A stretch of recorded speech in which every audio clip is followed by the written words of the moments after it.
Welcome to the Clean Comedy Podcast, featuring James Creviston and Luke LaCoy. Yeah, we're about to get clean up in here, so clean your mouth out with a bar of soap and get ready for the Clean Comedy Podcast. Hey, James, and this is the Clean Comedy Podcast. Today I'm here with my co-host and friend, Mr. Luke LaCoy. Woo! You're doing a great job. I'm sorry. David Ross is on. Sometimes I like to channel Mr. Ross. That's a good one. It's a good one. Before we jump into it today, well, first we're going to talk about why family-friendly comedy is a moneymaker. But I do want to shout out to Dana Romani, who said the Office conference room in episode 177 with Jason Love. That is correct. And he asked, they asked if I was a Jim or a Pam. I took the BuzzFeed quiz, and I'm a Jim. I think Luke has to take it to find out what he is. I kind of always knew I was a Jim, so that makes a lot of sense to me. Did you watch The Office?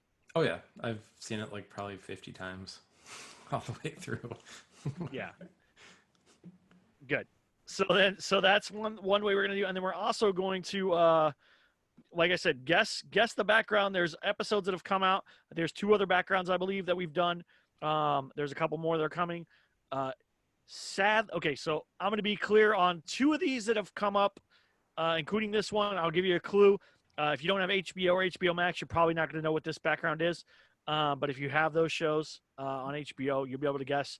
I believe the previous episode and then this episode will have backgrounds from HBO shows. So that's as much information I'm going to give you. Actually, I want to do the do you watch Rick and Morty? Nope. I want to do the VAT episode that they just recently did. I want to find that background and do it, and then like the whole episode just squat in the thing. I'm not going to do that, but it would be funny. All right, so today we're going to talk about why family-friendly comedy or why clean comedy is a moneymaker. And this really came back up because I've had a lot of people reach out and say, hey, how are you making money? Nobody's making money. The clubs don't pay money. I did an interview with another comedian in New York who we talked both about how clubs don't pay comedians, right? When you're starting out, unless you have a TV credit, you're a headliner or whatever, you're not getting paid any money. You're paying to do comedy. And in any other art form, that's not really a thing, right? Like you wouldn't be like a dancer wouldn't be dancing on a show for free unless they were like like paying in a training group or whatever. But if they were like a professional dancer or supposed to be a professional dancer and they were dancing on like Broadway or they were dancing like in a musical or whatever, they wouldn't be paying to do it. They would get paid to do it. So it's weird that stand up and improv and a lot of other comedy types are, and this is what UCB got attacked about, is UCB was raking in all this money and they weren't paying the people that were doing the shows, but they were making money off the shows, right? So not only were the people paying to take the class at the UCB, then the UCB was on top of that charging the people to come in to watch the show and raking in all that money, and they weren't paying out that money to people. And I don't think that's right. I'd hate to say the word union, but I feel like there might be a time where comedians need to unionize. I have looked into this a little bit. IATSE seems to be the way to go for us if we were going to do such a thing. By saying this out loud, I'm sure somebody's going to be angry at me. I'm sure I'm going to get some backlash. I don't care. This is an art form. People work very hard at it, and they should be paid for it. Now, should they get paid to do open mics? No. That should be the thing where you're paying to do it. That'd be like a boxer paying to go to the gym, or an MMA person, or ballerina, or whatever is paying to practice, right? To do their thing. They need the facility. They're paying to use the facility to do that thing. That's fair. I agree. But when you book a comedian on a show and you tell them they need to bring people or whatever, and then the club also charges a 2-item or a 2-drink minimum or whatever, and they rake that all in, that's not fair. That's not cool. You should be paying a comedian whatever, $1 a minute at least. That seems fair, right? $5 for 5 minutes, $10 for 10 minutes, whatever it is, unless you have a TV credit, and then maybe it doubles or it triples or we figure out something else. But they should be getting paid for that kind of stuff. I don't think it's fair to ask a comedian, because it costs money to drive down there. It costs money to go to the club. It costs money to, you're promoting it. You're doing all these things, and you're sitting down and spending your time and energy to write jokes. And I get it. People are like, well, if you want to get paid for it, you need to get better. Okay, cool. But most comedians, and I talked about this with another comedian. A lot of the reason why people are like, oh, why is there so many white male comedians? Because here's the truth. White male comedians can afford to not get paid to do comedy. If you're a black or Latino or a special needs comedian, and there is some great special needs comedians, they might not have the money to get there. There might be some amazing voices out there that we're not getting because they can't afford to pay to go to the open mic and buy a drink because it's required, or go to the show and then have all their friends and family come and buy 5 tickets or 25 tickets or whatever they need to sell for a bringer show. So we're not getting the voices that we need to get because that's a financial economic thing. This is why comedians need to get paid. I agree. Open mics comedians should pay for because it's the gym, but shows comedians should get paid for. I don't know. Am I out of bounds here, Luke? No, I feel like I feel kind of used when a club asks me to do a free show and expects me to bring the crowd, and then I may or may not even get a drink ticket out of it. That doesn't feel right. That doesn't sit right. But there's also there's like a third level of shows that comedians do, which are they do free shows. So they may have like some sort of agreement with a restaurant or something just to have their venue and their space allowing them to do a show in the first place. And then, there's no cover charge to get in. I like some, I would do those shows because of like the lineups are fantastic at those shows. And there's a lot of comedians that like I look up to, and then they're doing this free show. I'm like, oh, that would be awesome to be a part of. So, I mean, that is kind of like a third rank of shows that are out there. I mean, I think I mean, there even in Simi Valley, I remember there's like some free shows that were going on there as well, and it's kind of just like for the fun of it. And some of those bring out like a big crowd of people, and like I'm 100% for those because that's kind of just like doing it for fun, Like yeah, we do shows for money, but sometimes we just want to do shows for the fun of it as well. But yeah, like when someone else is making money off of all the performers and then the performers aren't getting anything out of it, it just feels not right. At the end of the day. Yeah, you couldn't do that in any other industry, Hmm. Like if you made a movie and you were like, "Hey, I'm not going to pay any of you actors, but I'm going to keep all the money that I make off this movie, even if it costs me $10,000, but I make $15,000 and I'm not paying any of you." Like that's not cool, man. Like you can't do that. No. So there is a thing, and I know that there was a time where I don't remember what time or age this was, but there was some years where the Comedy Store comedians went on strike, and then they got paid. And I know, here's the thing. We're not going to get comedians to go on strike. It's not going to happen. It's not. It's just not going to happen because there's too many people that will do it for free. Like I said, there's a lot of guys that look like you and I that also have money and means to be able to do it and not have to worry about getting paid because they live off of their parents or they live at home or whatever it is. And so they don't have to worry about that stuff. But there's a lot of people that can't. And especially in this time period right now that we live in America, where COVID has decimated 30% of the population with unemployment, and people are trying to figure out how to make money. This should be the time where, and I understand that clubs are struggling too, but once they can open up, there has to be some kind of arrangement to get comedians paid because that's the thing. Now, while I'm on that rant, I'm going to jump off this rant and I'm going to tell you how you can get paid. So this is the great way, right? So clubs are not going to pay you. End of story. Sorry, guys. TV show, you have credits. Sure, they'll throw you some cash, but you're not going to make a killing there. If you're a road person and you're going club to club, yes, you can make money. But in your hometown, where you work, where you live, you're not going to make any money. They're not going to pay you. So what options do you have? Well, like I said, one, go on the road and get to clubs. And guess what? I've got a sweet thing coming out for you guys. I'm going to have every club and every contact information for every club in the country, in the United States, all 50 states, every club, as a book that I'm going to be releasing. I'm going to be selling that book. Oh. It took me a lot of time to put it together. I'm finishing it up right now. It's going through the final edits or whatever. But I'm going to update this every year. So this will be the 2020 version. There'll be a 2021 version. Every year I'm going to get all this information. It takes a long time to get that information, by the way. and I'm going to put it all up there. So it's going to be the club name, where it's located, their phone number, booker name, booker email, all that stuff. I probably will change it as time goes on. Maybe I'll put in like what their submission guidelines are, but mostly really if you reach out to the booker, that's where you start. You're building that relationship.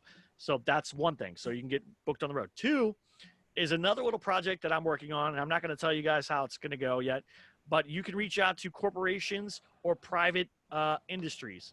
So we've done shows for like so a couple of like small Jewish groups. We've done it for different private organizations. I've just did a private show for a fundraiser. So there's all kinds of ways you can do that. This is going to be building your packet, building your demo reel. I'm going to be working on that more, and I'm actually going to do a whole video on the comedypreneur side of how to build your demo reel so that you can put it on there and show people and stuff. Luke, do you have questions so far? Yeah, and then if you're creative too, I remember David Ross did a show at like a retirement home, and I've heard people doing shows at laundromats. So it's really like you can be really creative with any kind of organization that's in your area and offer to do a show, and even you can do like you can make it so like half or whatever percentage of ticket sales go to a charity as well, and then you can even reach out to those charities in your area as well. So yeah, there's a lot of ways to do it in your hometown. Yeah, there's also ways to get like sponsorship. So like people put up banners at your show, or you put it on the website or the flyer or whatever the deal is there. And then the other thing, and if you've watched the show Crashing on HBO, it's about Pete Holmes. It's kind of like a semi-autobiographical TV show about his life. But in season 3, he goes on like a Christian comedy tour where he does all these churches, and they pay him. And I know this isn't a real amount, but it's like you could be logical with this. They pay him like $1,000 for every show that he does, and they take him around the whole country. Well, I looked at it one time, and I forgot what it was, but there's like basically there's a couple thousand churches in the United States, all around the United States. If you did a show 5 days a week, right? So I've done the math on this. So if you've done a show because you're not going to be able to do it 7 days a week. You're probably not going to be able to do a Sunday show most likely, but you're probably be able to do a Saturday show if you wanted to. A lot of churches do Bible study or something like one day during the week, so you're probably not going to do that. So we're going to say 5 days a week. So you do 5 shows, 5 days a week, times 50 weeks, because you're not going to do Christmas week. They're not going to do that, and there's probably going to be like another dead period where you don't want to do it too. So that's 250 shows. So you do 250 shows, and let's say you can get paid. When those shows, you can get paid $1,000. Let's just say you can make $1,000. That's not out of the realm of crazy. We've talked to Uncle Nate. We've talked to Leb and Austin. Those guys, they make their money, right? So you do that. You're looking at $250,000 a year, right? That's it. Did I do that math right? $250,000. Yeah. All right, go. I'm terrible at math. I'm sorry. So. Think about that. Think about if you do that. Now, if you're aware of Michael Jr., are you aware of Michael Jr.? Oh, yeah. You know who Michael Jr. is? Yeah, definitely. Michael Jr. is a Christian comedian. That's what he does. He travels around, does big events. That's how he makes his living, right? He's a millionaire. That's what he does. John Christ, sadly, who's no longer doing that. He was also very wealthy from doing those kind of shows. The point of that, though, is you have to have a very clean set, which we talk about all the time on here. You have to have a set that's not going to offend a church audience, right? Just because you're clean. I think there's a video of me on Comedypreneur on YouTube talking about differences between the different kinds of clean. If you're doing church clean, you can make a killing, right? And so that's the goal. And actually, that's our goal, is to do a tour. Myself, David, Studebaker, Luke LaCoy, and maybe we'll have some drop-ins of some other people that come. Do shows with us and stuff and make some money doing it that way. One, you can help the church raise money, and a lot of churches are going to need help raising money in the next year or so. And two, you can get paid to do comedy. You could be a road comedian making money, helping people. It's kind of a big win there. And like I said, I forgot the amount of churches, but there's basically thousands of churches in the United States, and you can only do 250 a year, right? Something around there. So you have infinite possibilities. And here's the other thing, like Uncle Nate said, he got booked the next year for the same church that he did this year, right? So now you're going to get repeats. So some churches might not come back, but you have if you have 45,000 churches to pick from or whatever like that, then you're going to be good to go. Go ahead, Luke. No, that's true, and there's definitely a lot of opportunity out there, and I think too there's going to be a bigger need now that comedy clubs have been closed for so long, and there hasn't really been a way to get live comedy. I mean, Zoom's fun. Zoom is definitely it's a good option, but it doesn't really feel the same as being there in a live setting, and so I think there's going to be a pretty big demand and need for it coming up pretty Yeah, soon. I just googled it while you're talking. There it says there are 60 denominations and about 45,000 churches in the North American, some kind of North American church group. So that's 45,000 churches, right? You can only do 250 a year. That's going to last you for forever. As long as you're good and you're clean, people are going to keep telling each other. And you can do, you don't have, and that's the thing is, all you have to be is do Christian comedy. I mean, it'd be great if you were their faith, but that's not going to be a requirement. The CCA, the Christian Comedy Association, they talk about this stuff. We were actually going to go this year to the meeting, and we unfortunately could not go. But that's one of those things where this is the moneymaker, right? Being clean is going to make you money. You can put on your own shows, corporate shows, church shows. Cruise ships want that, even though they do want some dirty stuff as well. But you're into all these places going to be having a clean set, and that's why I keep saying clean is the moneymaker, man. Like, you do family friendly, you do clean comedy, you're making a killing. Jerry Seinfeld does say a couple curse words here and there in his new special, but honestly, for the most part, he's a clean comedian. Brian Regan, and he's one of the highest paid comedians of all time, Brian Regan. But then you have Chappelle's, Chris Rock's, whatever, and that's a different flavor. And so you really can get away with it. And I think I brought this up before. Tyler Perry, right, with his stuff, mostly clean, family friendly. A lot of it church related and stuff like that. That's the moneymaker, man. Like, that's the way to go. Those people are going to pay you to do their shows, and you're going to help them. Everything has to be a win-win. It can't be you going and taking all their money and then the church has nothing. You help them raise the funds. This is our minimum amount. This is what we need. You get to keep the rest. So if you go there and you say, hey, look, we need to get paid $1,000 to do this show, you can keep the difference. And they make $5,000. Great. They made $4,000. You got $1,000. Great job. I know Uncle Nate and a couple other people talked about percentages. You can do it that way too, but figure out what's going to work for you, how much you need to make. I've been working on this on our side for our tour, how much we need to make. So we're going to have to reach some big numbers. There's going to be supporting 3 of us on the road for 250 days or whatever, or however long we decide to do it. So we got to figure out how to make that money. What else you got, Luke? Well, you can also write comedy for people as well. Well, that's a different thing, but I'm talking about in the performing area, performing space. Mm-hmm. But yeah, that's a whole different thing, and you can, and we are going to go into that in a different episode. I'm actually going to invite 2 comedians, 1 or 2 comedians. I'm working on figuring out who from Fiverr that I have seen, and I go through. I think I said this before. I go through and I actually hire other comedians just to see their quality of work. There's actually a really funny video on YouTube of a comedian, I think in like Asia or something, hiring a comedian off of Fiverr to write jokes for him about being Asian, and it's like a white comedian writing Asian jokes. They're pretty bad. It's pretty funny though. But I loved it. I was like, this is great. I was like waiting for them to show my profile, and I was like, oh no. I was like, Asian jokes. Yeah, that is the way to do it. But right now, performing, learn to perform clean, learn to be clean, and let's figure out how we can get comedians paid, because honestly, that's my biggest mission in life, to get you guys paid. Luke, where can people find you at?